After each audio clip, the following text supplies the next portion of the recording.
Never has there been a time where a game gets so much rumors and hopes determining if it's ever going to be released for a system. The Binding of Isaac Rebirth, designed by Epic Macmillan, who also designed Super Meat Boy, created this dungeon crawler game where the goal is to traverse through 6 floors filled with the most vulgar creatures. I hear that the game was good, but I had no idea what to expect.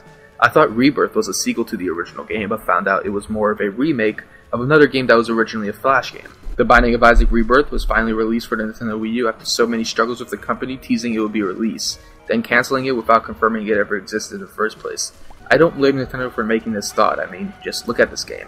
The cutesy, innocent exterior of Isaac does not match up with what you do of in the level design. There is so much blood, so much crap, and so much disturbing imagery that could very well set a child up for nightmare fuel.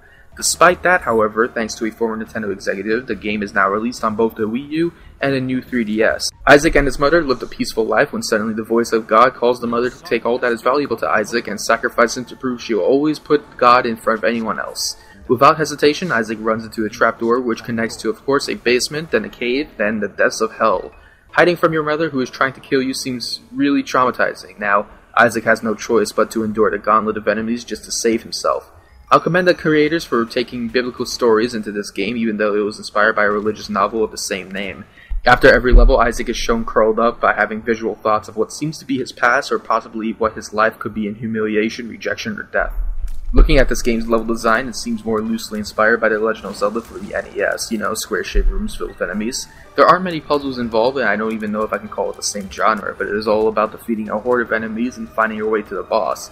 After defeating them, it's on your way to the next level, yet, well, there's only 6 levels in the game.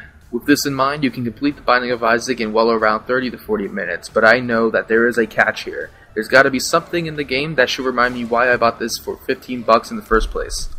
Yes indeed, because the Binding of Isaac draws to players' attention when they find out that this game is roguelike. What this means is that every time you either get a game over or restart a new run, the dungeon layout, the items, the weapons, the enemies, the bosses, they will always be randomized. Not only that, but every time you discover a secret, possibly setting an achievement, you unlock even more content to this game. Every little bit of this adds more depth with the gameplay in ways I was not prepared for. For example, one playthrough I died in the final level in the game by Monstro 2. Immediately the next playthrough I started after that, I died in the first room I entered because, Jesus man, I got ambushed. I also made it to the final boss of the game, the face-off with your own mother. With just the slither of health that was left on her, I once again died, both in the game and a little bit emotionally. But then I realized that maybe I can get the right items and the right set that would possibly push me further to actually beat the game.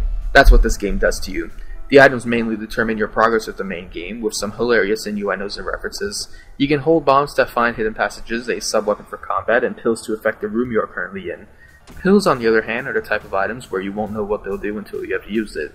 It's no Zelda 1 cryptic, and it's just one type of item, so it's just not that bad. However, be cautious before starting your next run. The Binding of Isaac is not a game to easily ride through, of course bearing what items you have in the first place. Luckily, nothing cheap, game-breaking, or unfair can in the way of ruining that experience. All over the dungeon, you are able to find extra keys, treasure chests, and shopkeepers containing a special weapon. Some may be very minimal, barely representing an upgrade at all, and some are large handicaps that you might possibly get in the beginning of a playthrough. An upgrade where you use your father's foot to crush enemies is so amusing to watch, but small upgrades like increased speed shots and more health is also just as rewarding. Thanks to all the randomness that the main game holds, I feel like added replayability is key here, because like I said before, even though luck is involved, it's the luck that will most likely help you beat the game. That's not all though. If you thought the main game only had one mode to spend on, you even had more challenge modes, which adds a stipulation to the new game. I haven't done all of it, but one of my favorites were head trauma. Look at this, it's a mess of bullets I am shooting, but it's such a sight to behold. Now how could I recommend this game to those trying out something new? I was completely hooked on what I played. I couldn't put it down because I knew I was trying to unlock more new content that made me continue on. I can imagine that through the world of the internet, you might not find the visuals too extreme depending on what you've actually seen before.